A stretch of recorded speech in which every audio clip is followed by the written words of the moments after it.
নিশ্চয়কৈ ৰাজদীপ ইতিমধ্যে সেই বাতৰিটো সেই বিশেষ বাতৰিটো ইতিমধ্যে দৰ্শকসকলে দেখিছে যে সোণৰ দাম এতিয়া সৰ্বকালৰ অভিলেখ এক প্ৰকাৰ ভংগ কৰাৰ দিশত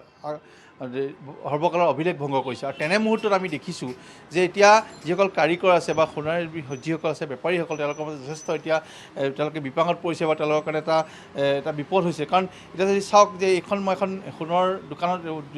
বিক্ৰী কৰাৰ দোকানত উপস্থিত আছোঁ ইয়াত এজন গ্ৰাহক নাই আৰু চাওক যে এতিয়া দেখা পোৱা গৈছে যে ছমাহৰ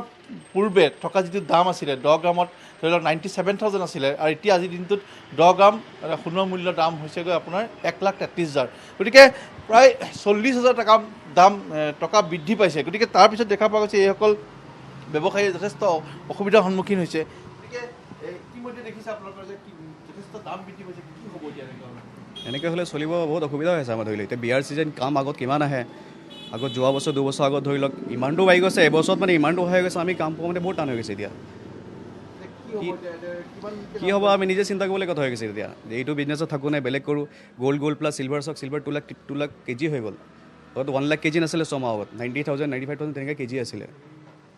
আজি গ'ল্ডৰ ৰেট জুন মাহত আছিলে 97,000 10 গ্ৰামছ এতিয়া হৈছে 1,33,000 অলমষ্ট 40,000 প্লাছ ইনক্ৰিজ হৈ গৈছে দামটো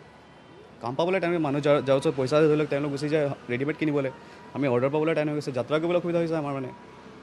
এতিয়া গ্ৰাহকৰ যথেষ্ট আহিবলৈ ক্ৰয় কৰিবলৈ সাধাৰণ গ্ৰাহকৰ অসুবিধা হ'ব হয় অবভিয়াছলি দাদা কোনে কিনিব ইমান পইচা 1 গ্ৰামত এতিয়া 13,000 টকা 13,300 টকা কিয় বাঢ়িছে কি কথা কিবা আপোনালোকে নাই এইটো বিষয়ে কি ক'ম আৰু এই কথাটো হ'ল আপোনাৰ ছমাহৰ পূৰ্বে 97,000 10 গ্ৰামছত আছিলে এতিয়া আজিৰ ডেটত হৈ আছে 1,33,000 এনেকুৱা হয় ধনতেৰছতকৈ এতিয়া অলমষ্ট আৰু 10,000 বাঢ়িছে এতিয়া এই 2 মাহত 10,000 টকা আৰু বাঢ়ি গৈছে এতিয়া হয় দাদা হয়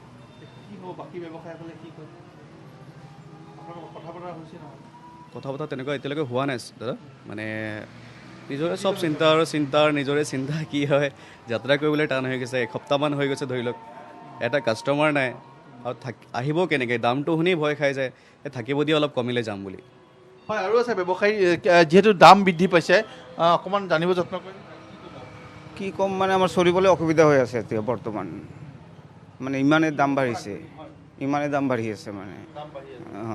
এতিয়া দোকানত কাষ্টমাৰেই নাই আগত দুটা এটা পাই থাকোঁ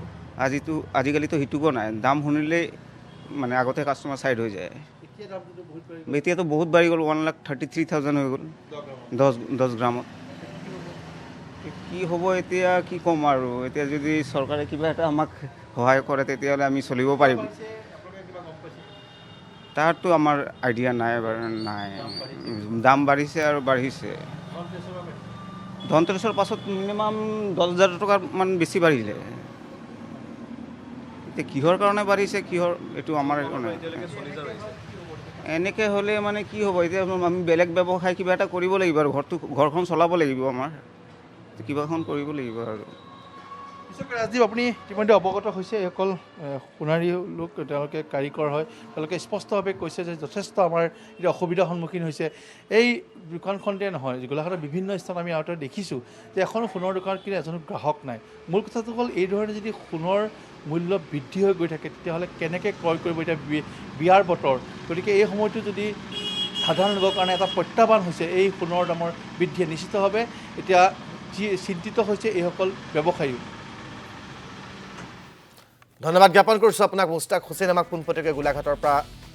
এইসকল ব্যৱসায়ীৰ প্ৰতিক্ৰিয়া জনোৱাৰ বাবে